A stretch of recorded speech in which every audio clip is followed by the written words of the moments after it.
నాయక్ గారు, ఇప్పుడు మీరు తీజ్ పండుగ అన్నారు. అవును. దానికి సంబంధించి ఒక చక్కనైన పాట మా కోసం. ఎందుకంటే పండుగ అంటే చాలా బావుంటది. అసలు ఆ మూలికలు చూస్తేనే ఒక ప్రశాంతమైన మైండ్ సెట్ వస్తది. సో, మేము బతుకమ్మకి ఎలా పాటలు పాడతామో, మీరు దానికి సంబంధించి ఏదైనా ఒక పాట మా కోసం పాడండి. ఖచ్చితంగా మేము పాడుకుంటాం. డావి టాంగేరో డబడాన మారవిరా డావి టాంగేరో డబడాన మారతార డబడ పర నాచురే దేవరియ ఫేరీ మారన తార డబడ పర నాచురే దేవరియ ఫేరీ మారన ఏడాదికొక్కసారి వచ్చే తొలి పండుగ ఏడాదికొక్కసారి వచ్చే తొలి పండుగ ఈ తీజు పండుగలో ఈ తీజులో ఆడుదాం అక్కలార కలిసి మెలిసి మనము పాడుదాం తీజు పాట చెల్లెలార కలిసి మెలిసి మనము ఇట్లా ఈ పాటలు ఇటు తెలుగులో ఇటు పంజారా ఇలా పాడుకుంటూ పోతాం. ముఖ్యంగా ఇప్పుడు ఎన్ని రోజులు బ్రతికినా కాటి కోసమే, ఎంత సంపాదించినా కానీ ఈ కడుపు కోసం, ఈ కూటి కోసమే అన్న మాట ఎంత నిజమో మాదల్లో కూడా ఇటువంటి మూఢనమ్మకాల వైపు ఇప్పుడు ఇన్ని డాక్టర్లు ఉండంగా ఇంకా చాలామంది ఆ తాయితలు కడితేనే పోరగాలు పుడతారు, లేకుంటే ఇంకేదో చేస్తేనే అది అవుతారు అన్న భ్రమలో ఇంకా చాలామంది బ్రతుకుతూ ఉన్నారు. వీటన్నిటిని కొంచెం ఇప్పుడిప్పుడే ఈ కలియుగంలో ఎవరికి చూసి ఎవడు మోసం చేస్తుండో, ముఖ్యంగా తల్లిదండ్రుల పైన ఇప్పుడు మేము చేసాడు ఒక్క తల్లికి ఒక తండ్రికి ఇద్దరు కొడుకులుండి పోనీ ఒకటే కొడుకుండి వాళ్ళు 2 లక్షల రూపాయల జీతం ఉన్నా కానీ ఈరోజు తల్లిదండ్రులను మనం చూస్తూ ఉన్నాం. ఆ అనాథాశ్రమంలో రోడ్ల పన్న ఒక్కొక్కరికి నువ్వో నెల సాధాలంటే వీడో నెల సాధాలని ఇట్లా పంచుకుంటూ ఉన్నారు. అంటే ఇంత దుర్మార్గం వచ్చింది నిజంగా. 10 మంది కొడుకులను ఒక తండ్రే సాధిండు, కానీ ఇప్పుడు 10 మంది కొడుకున ఒక్క తండ్రిని సాధడానికి 100 సార్లు ఆలోచిస్తారు. అప్పుడు యశ్పాలన్న రాసినటువంటి పాట ఆయన రాసిండు. ఇప్పుడు నేనే చాలా వేదికలలో పాడిన ముసలోళ్ళ ఈ బాధలిన్నరా మా కడుపు కోత కాదగన్నరా, ముసలోళ్ళ ఈ బాధలిన్నరా మా కడుపు కోత కాదగన్నరా, ఓ కొడుకులారా మా బిడ్డలారా కూడుబెట్టని కొడుకు మూనేరా మాకు ఎన్నాళ్ళు నా తోడు కాడేరా, కూడుబెట్టని కొడుకు మూనేరా మాకు ఎన్నాళ్ళు నా తోడు కాడేరా, ఓ కొడుకులారా మా బిడ్డలారా మీకు బుడి అడుగుతో నడిపినం, అయ్యో మాకన్నా మీకెత్తు బెంచినం, ఉన్న సారెడు సెలక నమ్మినం, మీకు చదువులే సంపదగా ఇచ్చినం, అయ్యో ఉన్న ఆస్తులు ఉడిచిపెట్టినం, ఓ కొడుకులారా మాకు ఉత్త చేతులు మిగిలిపాయేరా మా తనయులారా, ముసలొల్ల ఈ బాధలిన్నరా మా కడుపు కోత కాదగన్నరా, ఓ కొడుకులారా మా బిడ్డలారా. ఇటువంటి పాటలు పాడుకుంటా అలా చాలా చరణాలు ఉంటాయి. ఇట్లా పాడుకుంటూ ఈ అమ్మ పాట అంటే మీకు అందరికీ తెలుసు, ఈ సృష్టికి మూలం. ఏ కవి రాసినా తరగనటువంటి ప్రేమ, ఎవరు ఎన్ని చేసినా కానీ రుణం తీర్చుకోలేనిది ఎవరిపైన అంటే ఒక తల్లిదే. మరి అటువంటి పాట కూడా గర్జనన్న వాడింది, మీకు అందరికీ తెలుసు, పత్తిపల్లి రాసింది. కమ్మనైనా అమ్మ పాట వింటే ఎంత మధురమో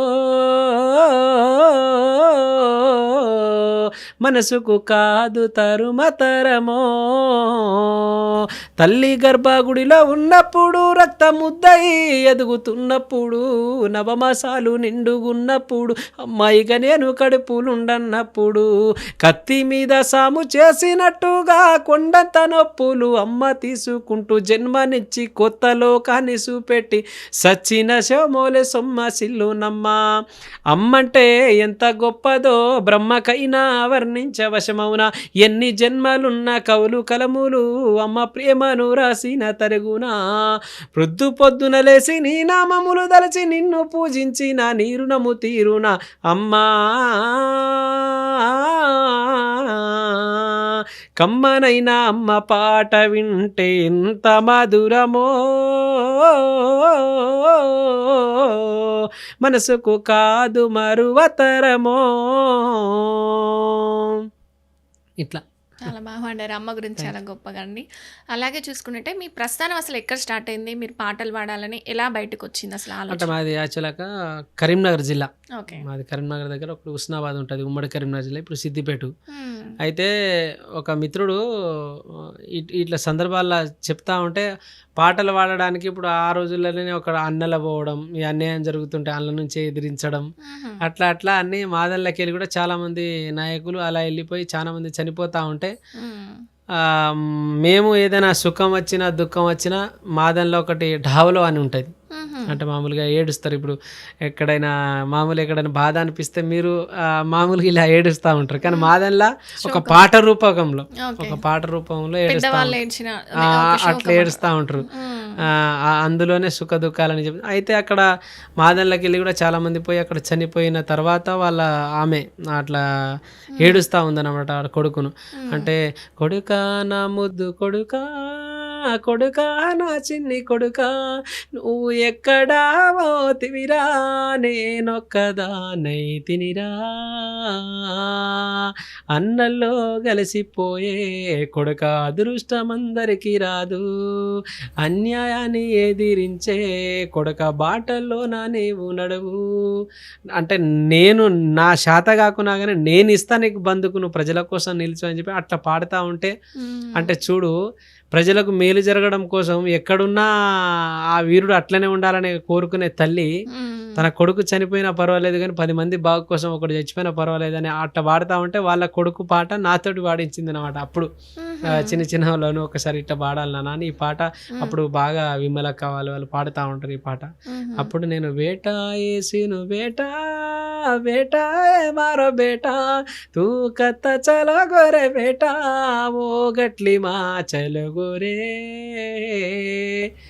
యాడిరో బేటా ఎకలో, అంటే తల్లి కొడుకు నువ్వు ఒక్కడివే, అంటే అన్నలు అట్లా నువ్వు ఒక్కనే కడపారని నిన్ను ఎంతో అల్లారు ముద్దుగా పెంచుకున్నా కానీ ఇక్కడ జరుగుతున్నటువంటి అన్యాయాలను నువ్వు ఎదిరించడానికి ఇక్కడ ఉన్నా నీకు ఏ పదవులు ఉన్నా లేకున్నా ఉన్నా చేయలేని పరిస్థితిలో పోయి అందులో పోయి కలిసిపోయి అన్నల్లో పోయి మరి అందులో పోయినా కానీ అందరికీ అదృష్టం రాదు. అక్కడి నుంచి కూడా నువ్వు ఇంతమందిని కాపాడడం కోసం నువ్వు అక్కడ చేస్తున్నావు బిడ్డ పోరాటాన్ని. అప్పుడు పుట్టింది పాట. అప్పుడు నేను ఇట్లా వాడాలని చెప్పి ఆమె నాతోటి వాడించిన తర్వాత మెల్లమెల్లగా అలా అలా రికార్డింగ్లు వాడుకుంటా ఇప్పుడు ఎల్లమ్మ పోషాల చరిత్రలు, అమ్మ నేను పోతున్న కొండగట్టుకు అవి ఉన్నాయి కదా సీతలు, ఇప్పుడు ఆంజనేయుని పాట అట్లా మా దగ్గర ఆ వడ్లకొండ అనిల్ అన్న అని ఉంటాడు, ఆ జడర్ రమేష్ పాడిన పాటని జాతరల్లో అక్కడిక్కడ వినబడుతూ ఉంటాయి అన్ని పాటలు. అమ్మ నేను పోతున్న లంకలోనికి సీతమ్మ జాడలు తేవడానికి రంది పెట్టుకున్నాడమ్మా నా రాముడు, నేను తట్టుకోను అంజనమ్మ ఈ బాధను అని ఆ పాటలను మళ్ళీ సేమ్ మా బంజారా దానిలో ఇట్లా ఇది చేసుకుంటా ట్రాన్స్లేట్ చేసుకుంటా ఆ పాటలను పాడడం. అలా ఎల్లమ్మ చరిత్రలు, అంజన చరిత్ర ఇట్లా పాడుకుంటా పాడుకుంటా మా శివాలాల్ మహారాజ్ గారి చరిత్రలు అయితేమి, హతీరాం బాబాజీ గారి చరిత్ర. ఇప్పుడు సప్త ఖండాలని అంటారు, ఒక్కొక్క ఖండంలో ఒక్కొక్క తల్లులు వెలిసి ఉంటారు. ఆ తల్లులను అందరినీ ఒకే జాగా పెట్టి పూజించే జాతి బంజారా జాతి. ఎందుకంటే మీకు అందరికి తెలుసు మేము శీతలా భవాని అంటాం, అంతే సప్త మాతలను పూజిస్తూ ఉంటాం. శ్రావణ మాసం వెళ్ళంగానే మేము అట్లా పూజిస్తూ ఉంటాం. అది తీజ్ కంటే ముందు, దాని తర్వాత ఇలా ఒకటి పండుగ ఇలా చేసుకుంటూ వస్తాం. తులజా భవాని మీకు అందరికి తెలుసు, తులజా భవాని దగ్గర 3.5 శక్తి పీఠాలు, అది కూడా ఒక తల్లే. ఆమెను మేము కులదైవంగా పోల్చుకుంటూ అట్లా కులదేవతగా ఇలా